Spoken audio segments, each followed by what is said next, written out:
Hello students, welcome back to OVS tech lab.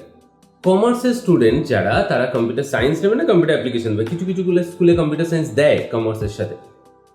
আমার বক্তব্য হচ্ছে আমরা কম্পিউটার অ্যাপ্লিকেশন নেব। আমি স্ট্রিক্টলি বলছি কম্পিউটার অ্যাপ্লিকেশন কমার্সের সাথে নেব। তার একটা বড় অ্যাডভান্টেজ হচ্ছে আমাদের ইউনিট 1-এ এক্সেল থাকা। আমরা যারা কমার্স নিয়ে পড়াশোনা করছি, এক্সেল এবং ট্যালি এই দুটো জিনিস প্রচণ্ড ইম্পর্ট্যান্ট আমাদের শেখার জন্য।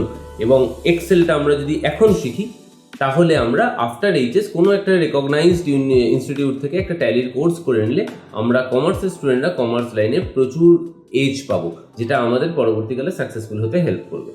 তো ডেফিনেটলি এটা নিয়ে কোনো ডাউট রেখো না মনে। So if you are a commerce student, go for computer application, not computer science. আর যদি তুমি ভিডিওটাকে পছন্দ করো তো প্লিজ সাবস্ক্রাইব বাটন ক্লিক করো।